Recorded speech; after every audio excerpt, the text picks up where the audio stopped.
Hi, Kaito. Thank you so much for being here. It's such a pleasure to have you on board and to have you come on here to share your story, share your experiences so people can learn and also see how to also navigate similar paths as well. Without mincing words, would you like to introduce yourself? Tell us a little bit about you, your background, what inspired the move to UK, why UK of all places, and how your experience was as an international student. So my name is Kaito, and currently I work within the Energy Financial Solutions Policy and Regulations Department of the African Development Bank, essentially looking into investment projects for energy within the African continent, looking into ways to drive policies, good and proper policies, effective policies for those energy projects to actually thrive within these countries and all of that. So it's a very interesting one. But like beyond that, I studied chemical engineering. I studied chemical engineering in Unizik in Nigeria. And to be honest, ever since like within that space, I've always thought I would work like solely within the oil and gas sector. I thought that that would have been like my career path.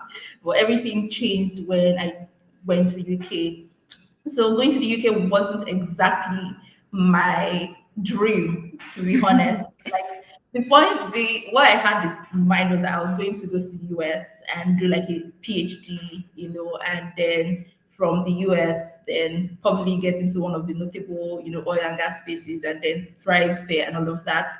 But then so I saw the Cambridge application, the MasterCard Cambridge application, and I saw the engineering for sustainable development course. Essentially, it's a course that looks beyond the technicalities of the engineering space, looks into like the social aspect of engineering. How do you reach the last mile communities, rural communities with your engineering knowledge? And then I put in the application, and in January I was like invited for interview, and that's when it started becoming real that this could actually Mm. be a possibility and all of that. And then down the line, I got into Cambridge, Mastercard sponsored. I was so happy because even though I had gotten the admission and there was no funding, that's the end. So I got into Cambridge cohort. So it was, like I explained, essentially looking to the social aspect of engineering. Generally very interested. My stay in the UK was very, very interested. I think we'll go deep into that like later on. But then generally it was an interesting time of my life. I think that I would definitely advise everybody to definitely take up opportunities that stretch you in ways that you would not imagine. And I think this was what Cambridge did to me, essentially. It's so beautiful to see the uniqueness of your story, which is one of the things that I really like about this series, because you hear how most people just found themselves in the UK pursuing a degree. It wasn't a lot of people's first choices. So it's nice to see that you're not alone in that space and in that frame of mind. So during your program, you said you were switching from core chemical engineering, and now you're doing something in development and policies. Did you have any culture shock with the learning, with the coursework, and with the environment itself? Was the shock of like the intensity of the environment. And schooling in Unizik was very, very like the difference was like there was just a lot of difference. So it was very huge in terms of the intensity of what I had to study, people I had to also study with. At some point, it became very, very emotional for me because some of the people in my classes were people that had, done like 5, 10, 15 years within their respective industries, and there was just me that had only maybe 1 year of experience. And yeah, so I think what helped during that time was essentially learning from them, not seeing it as how we see in Nigeria, like when you enter a space, you want to already be the best and all of that. Hmm.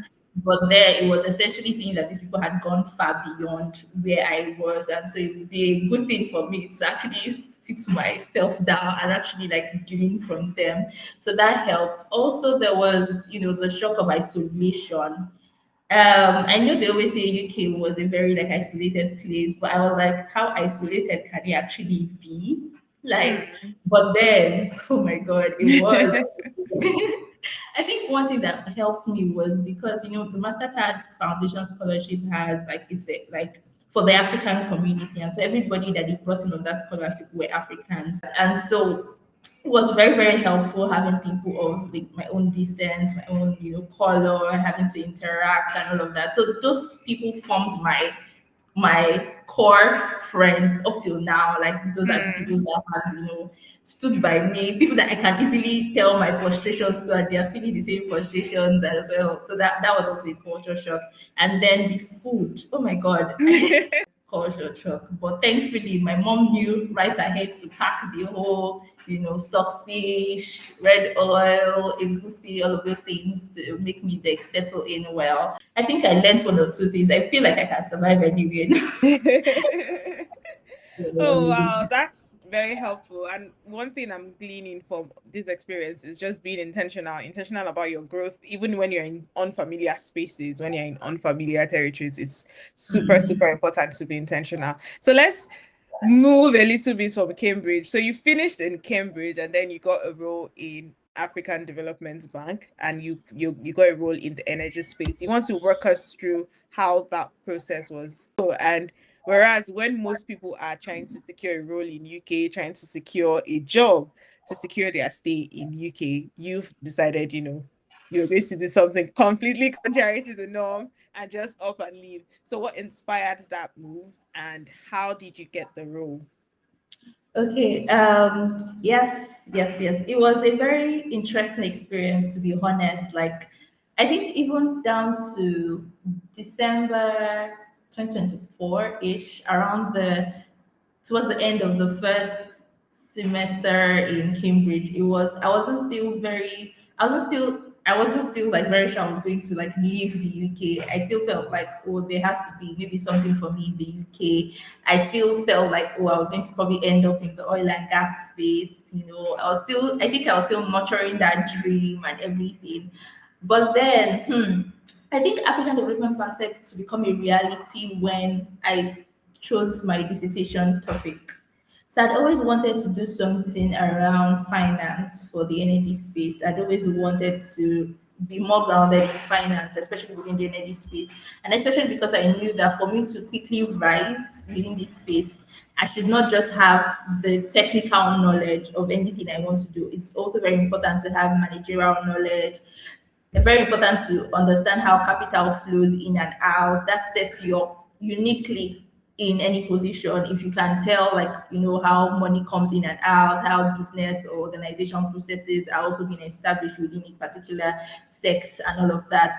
Getting into deeper into like my research, looking into how, financing is being brought about within the energy space, how money flows in, how like investment opportunities are being arranged, how governments liaise with development banks and also other multilateral organizations to make sure that these energy projects are being set up within like different communities, and that's kind of led me to the African Development Bank. I've always wanted to like work in different places, and so it wasn't entirely like even now within the AfDB, I'm still like, oh, should I take up an opportunity somewhere, And so it was more. It was so I wasn't very adverse to going back. I was like, I was totally up for it. I didn't mind at all.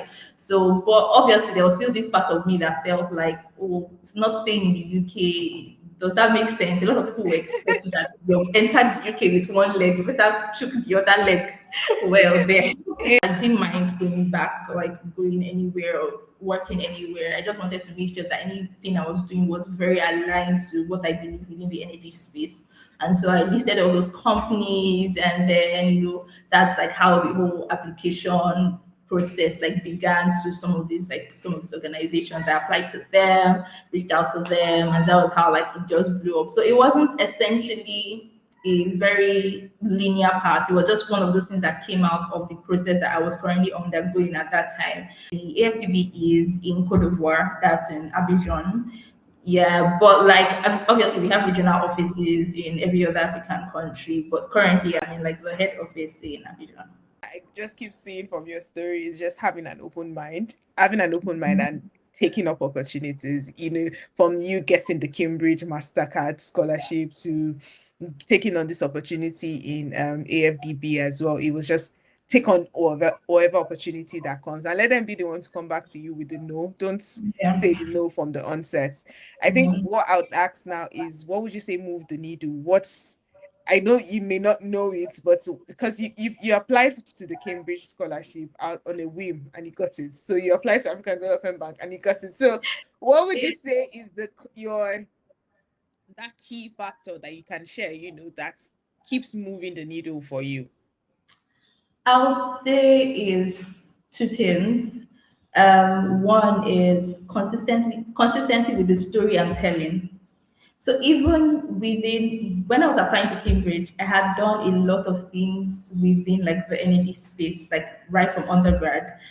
You could connect the dots. Like I didn't just spring up from somewhere. I had, done I remember when I did the switch energy competition when it was we had to look into energy poor and energy rich countries, trying to ascertain feasibility of studies, some of those interesting things. I had done a lot of interesting things. I had a background in energy. I felt like even beyond the course I studied within chemical engineering. I think back then everybody in my class, like back in music, everybody in my class was like Kaito and energy, and that it was. I mean, it was a shy time for me that time, but now it felt like everybody that could speak to me at that time, everybody that could speak about what I did.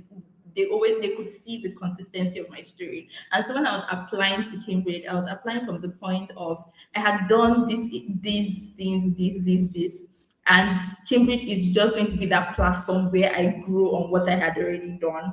And so it was more about I had a track record.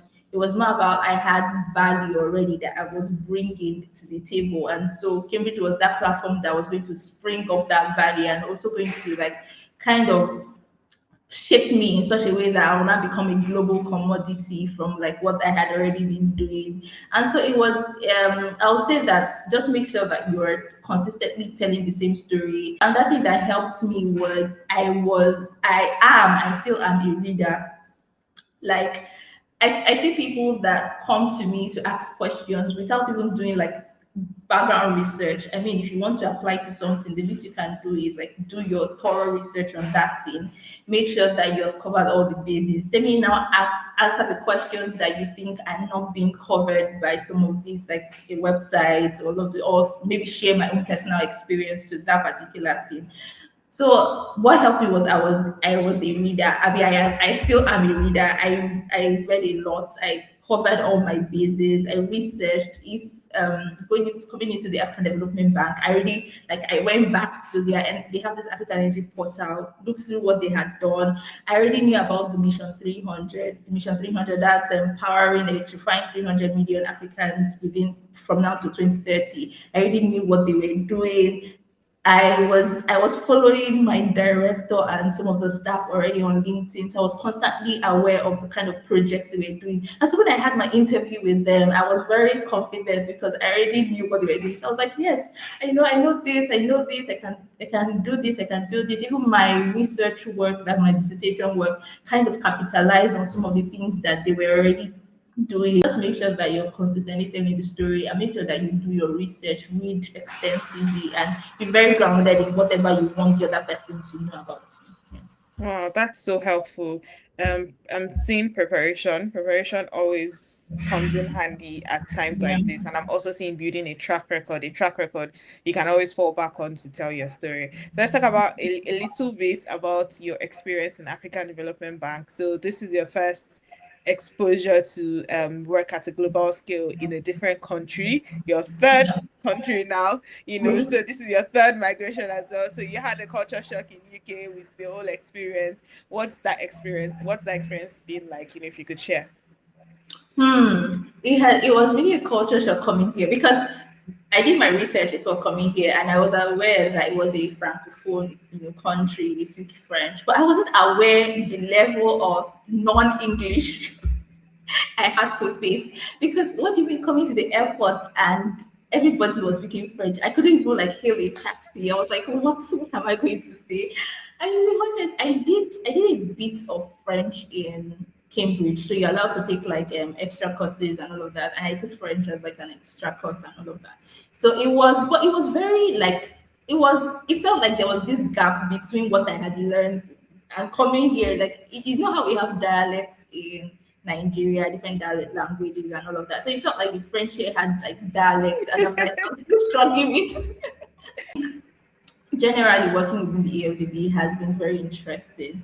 I like the fact that I'm at the front line of what is happening within the energy space. I have like direct access to what is being done within the energy space, how like stakeholder commitments are being made. Even when like I was also amazed when like I came in the first few weeks and then I had to look into the National Energy Compact. So that's what the country signed to see how they can move the projects from now until 2030. And so reading these compacts, speaking to governments and stakeholders about this compact, directly seeing the impact of the work I'm doing. I'm not just hearing it, I'm not just reading it, but then I'm like in that space where the impact is tangible, the impact is being felt. I'm currently liaising with people, with organizations, partner institutions that are moving all the needles to make sure that this impact is like felt across like the African continent.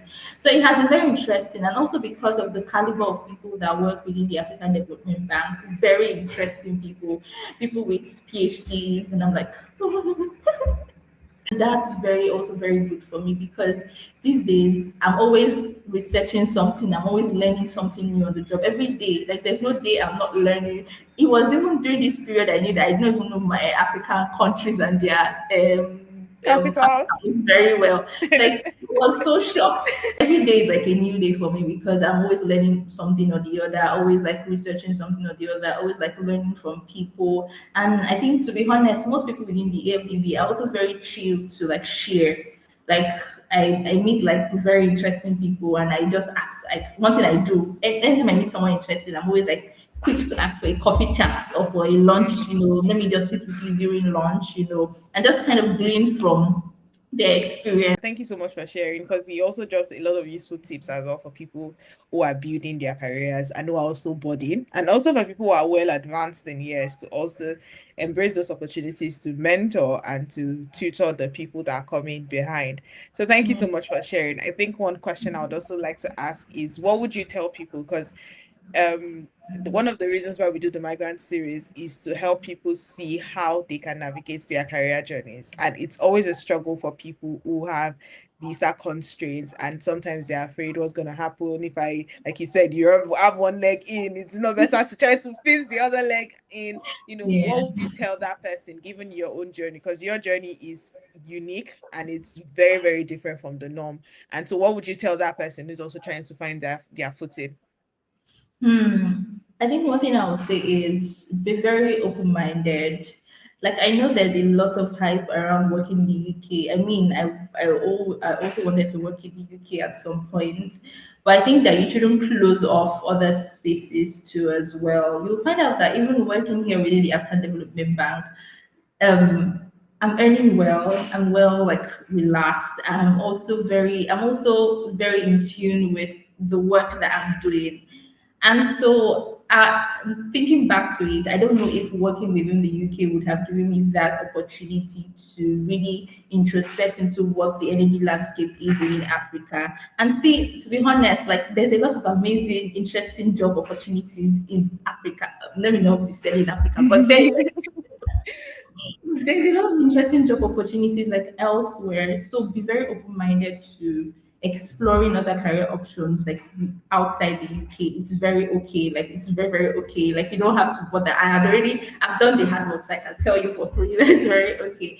And but also staying within the UK is not entirely bad to be honest. Like I mean, like it's people's dream to actually work within the UK. And so even getting into that UK space, I will also say you should make sure you surround yourself with a community of people that I've already gone this journey. So I remember doing when I was like within the UK, I joined the Energized Black community. And so that helped me a lot. Like I remember most weekends I'm always moving from like Cambridge to London because there was always one event or the other. There was always, and so that helped me interact with people a lot because now I could understand how well to position myself, I could, meet people that were already doing some of the roles that I would have wanted to do, and then like kind of, share ideas on how to move forward from there. I notice that people are actually very open, very willing to share. You just have to make sure that you don't isolate yourself outside the community of people that are supposed to help or supposed to, kind of make it easier for you. To be honest, looking for a job within the UK is hard work. It's hard work, but then just make sure that you're putting one leg in consistently. It will get better. I think it will get better. And like I said, don't close off yourself from other opportunities that are elsewhere. You can never tell. I think one thing that helped me was also the fact, like, because like coming back home, a lot of people were like, why didn't you like stay back? Like, getting to UK is like, a big deal. Why didn't you like? I think one thing that was also rest assured for me was that I had gotten into the UK once. Like, if God wills it, I'll come again. Mm, I don't really have to stress myself when I have an opportunity, a big opportunity. I think people are even dying for here. And so if what's come to worse and I have to get back to the UK, I will at God own terms. And so I don't mind. Yeah. Wow, that's so profound. Just be open-minded, stay in touch with a good community that can help you bond and grow as well. And also, just knowing that everything would align. So whether you find a job in UK or you find a role outside of UK, wherever that leads, it's Mhm. definitely going to align. So thank you so much for sharing. I think on a final note, I would like you to share are resources, websites, communities that you think people need to get on or plug themselves into to get opportunities like what you currently are doing or things that would also help them in similar line. Hmm. Okay. I would say my one go-to resource is always LinkedIn. I've always been a LinkedIn person, and so that has always shaped like the kind of opportunities that I get, especially because I'm connected to people that are aligned to my career path. And so those people always like, when they share things or when they like things, we get to see them and we're like, oh, this opportunity seems fine. Let me tag it or let me leave it for next time, all of those kind of things. So make sure you're utilizing LinkedIn to the maximum capacity at which you are. To be honest, the very first time I spoke with my director was on LinkedIn. I sent him an email for like applying to the whole Africa, like just get his thoughts and all on applying to AfDB, and like it did not work out. But then I texted him on LinkedIn, and that was how the conversation started. I know many people that I've texted on LinkedIn that have kind of helped my career path in one way or the other. So don't be shy of reaching out to people on LinkedIn. If you see anybody that you like, that and that you can like offer value to, make sure that no, if the high they'll say is no, you'll be fine. You'll be fine. Other people will not even know that you chatted them, but that's totally fine. So make sure that you utilize LinkedIn to the maximum capacity at which you would.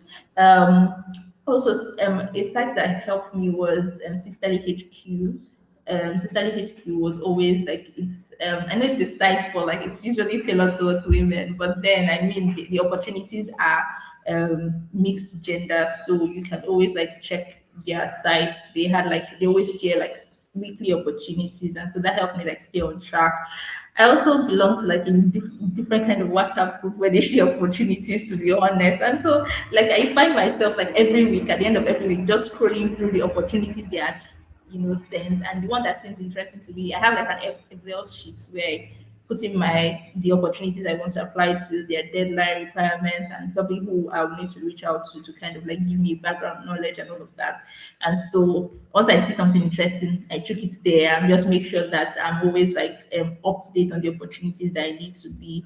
And I think one thing I would say also, one thing that has also helped me even now has been speaking to people that are in these spaces, may not necessarily be in my AFDB community. But I've spoken to friends that are in the British Investment International Investment, one of them BII. Spoken to people within cross boundary, very affiliated, like we do similar things, but maybe in different organizations, and just to get a sense of what are they currently doing, what are they currently learning, how would that be beneficial to me, that kind of thing, just to make sure that not I'm not going on my own because like people, interesting things can be happening elsewhere. You're just totally not informed or totally not aware. And so within my career set, just looking at people that are doing like adjacent things and just sharing thoughts, call them and just know what's going on and just make sure that you're not lost or you're not doing your thing alone and all of that. And just maintain a good relationship with people, just make sure that you're smiling when you see people, you're interesting when you see people, because you can never really tell, how your next opportunity will come. Yeah. So, Oh, that's so helpful. Thank you so much. I just want like just keep speaking. Like there's so much, there's a lot of pointers and a lot of lessons to take. And I feel even I am inspired to take on my next role and just tour the world. The world is my oyster. Thank you so much for sharing. Thank you also for coming on the channel today to speak about your experience. We definitely do not take it for granted. Hopefully, everyone has also been able to learn something. Please let us know in the comments if there are pointers that you took or things you'd like us to also share on or share about. And if you haven't subscribed to the channel, please subscribe to the channel and I will definitely see you in the next one. Thank you once again for coming. thank Bye. you.